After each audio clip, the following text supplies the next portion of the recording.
The Korean women are sounding the alarm about a women's university that is being turned co-ed. This content creator says Dongduk Women's University, one of Korea's major women's universities, is attempting to forcibly convert into a coeducational institution despite opposition from current students. Starting in 2026, the university plans to admit male students, a decision that was being made secretly until it was recently uncovered by students. Women have rallied in support of protests against this decision, raising 4,300 in just one day. Women's universities are symbolic spaces for women's education. Around 2018, most universities gradually dismantled their women's student councils, also without notifying students. Starting with Dongduk, other women's universities may disappear in a similar way. Then this woman goes on to post some documents that were in Korean but translated into English. I'll only be showing the English side because that's all I could read anyway. It says, "We oppose Dongduk Women's University transition to coeducational." This article was written for the purpose of public interest in announcing the possibility of Dongduk's Women's University's transition to coeducational technology and questions about it. It was written by referring to news articles and the Student Council of the Dongduk Women's University Students Association, SANRAN. Dongduk's Women's University, one of the only 6 remaining female universities in Korea, has suddenly found out that it can be converted to co-ed on November 7th. This has been discussed without going through any existing procedures such as student voting or decision-making. After the allegations spread at every time a college community, the Student Council directly contacted the school on November 7th. The university's co-ed transition has never been passed on to students or their many faculty members, and of course, it would have been against it if they had informed them. It is definitely against democratic principles, and it is a misogynistic decision. The owner of the school is the student, and the majority of the current students are against it. However, Dongduk's Women's University is pushing for a co-ed transition.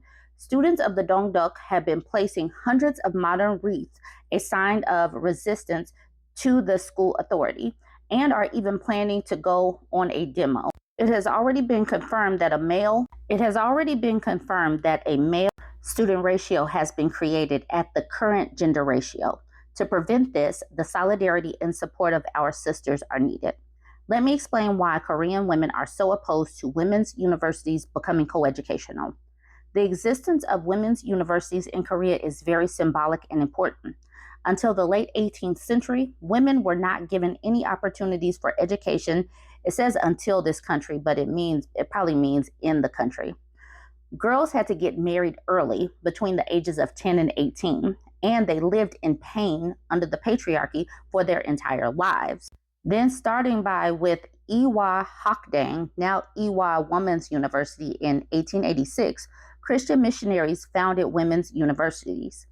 Missionaries banned girls from getting married while attending school by the Christian spirit and contributed to gender equality in Korea by producing numerous female talents. Dongduk Women's University, which is currently under discussion for the transition to coeducational education, also opened in 1908 and had an enormous impact on Korea's gender independence movement and women's education. Dongduk Women's University has been one of the most prestigious women universities in Seoul for the past 74 years and has contributed greatly to women's rights by actively expressing opinions on women's agendas. These historic women's colleges have recently been maligned and systematically disparaged by many Korean men in the Korean community. They have unreasonable claims such as femi, short for feminist. This is used as a stigma in Korea. And women's universities have pharmacy and medical schools and law schools that only allows women. So men's chances are gone. In reality, women's colleges, medical schools only exist at Iwa Women's University. Also, there is a pharmacy because it was the only way for women to pursue their dreams in the past when women could not go to engineering at all in Korea. And despite this, male reverse discrimination and female superiority, according to men, the gender ratio of Korean pharmacists and most specialized jobs are almost evenly divided or biased on men. For instance, pharmacists were 41.4% for men and 58.6% for women as of 2016. In Korea, where it's still an intensely misogynistic society, abolishing the women's college, which is a network between women, is a huge setback for women's human rights. Furthermore, they are opposed to it because this discussion has not gone through any due process. The reason for a women's college's existence is to provide women with an equal education as men. When women's human rights were worse than livestock, women's colleges have always taken the lead in improving women's rights. They may go extinct, but they shall not be open to the public, men. It is ironic, but women's college's final goal is to go extinct. Quoted from Ewha Women's University Chancellor Kim Hae-suk. Women's university have been established because of discrimination against women, and they shall exist for women until a day a gender equal society comes, when all women's discrimination disappears, when women's colleges will happily close. Now, this final sentence, it ends, but it doesn't end with a complete sentence.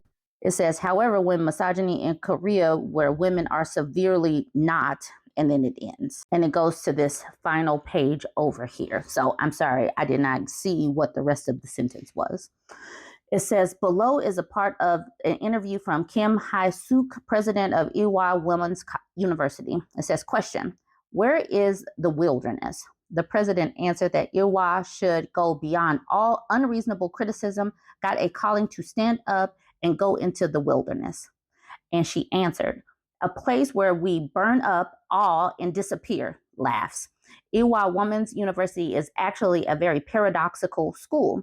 It is a university that must run for self-extinction. When Ewha Women's University achieves this goal, it will become a world where women's colleges do not need to run. That's why we need to work hard until women achieve real results. We need to continue developing talented people in medicine, industry, agriculture, and other places so that women can achieve groundbreaking results. I hope our school can be of help until women in the Middle East and Southeast Asia speak out properly. Women still do not know what kind of power and how much power they have. The women's college should probably disappear when they can see and realize their power for themselves. If you can't play that role and try to become another Korea university, another Yonsei University, you're doomed. So this is another tweet. This person says, it has been confirmed that male students have already been admitted. Students are protesting against this and are working to bring the issue to public attention. And so then she posts these pictures of, I guess, what they're going to wear to the protests. There are some articles that have been written. Dongduk Women's University Student Council demands halt to co-ed discussions. Okay, let me skip to this part. The president's statement mentioned there is false information that the university is secretly planning to become coeducational, read a statement from the student council on Wednesday. However, just a few sentences later, the statement acknowledges that plans to become co-ed were included in the development plan for the College of Design and the College of Performing Arts. It appears the university is trying to portray students as acting irrationally based on untrue or undecided information, but the statement itself confirms that co-ed plans have been discussed. Dongduk Women's University President Kim Myung-gae issued a statement late Tuesday noting that violence on campus and the occupation of the main building stemmed from the misinformation that the school was planning a covert shift to coeducation. Kim clarified that while the idea had been discussed, it had not been formally presented as an agenda item. The statement outlined that discussions about future plans for the College of Design and College of Performing Arts had been underway with faculty since September. Co-education proposals for these colleges was introduced to the committee on November 5th, with plans to gather further input from university members. I would like to say right here, student representatives were not part of the committee discussing future plans, and the council only learned about the committee's existence and related information through the president's statement. So that is what is going on in Korea. And women are pushing back because obviously they do not want to go to school with these men. Join the conversation. Please share this information. Don't forget to like, comment, and share.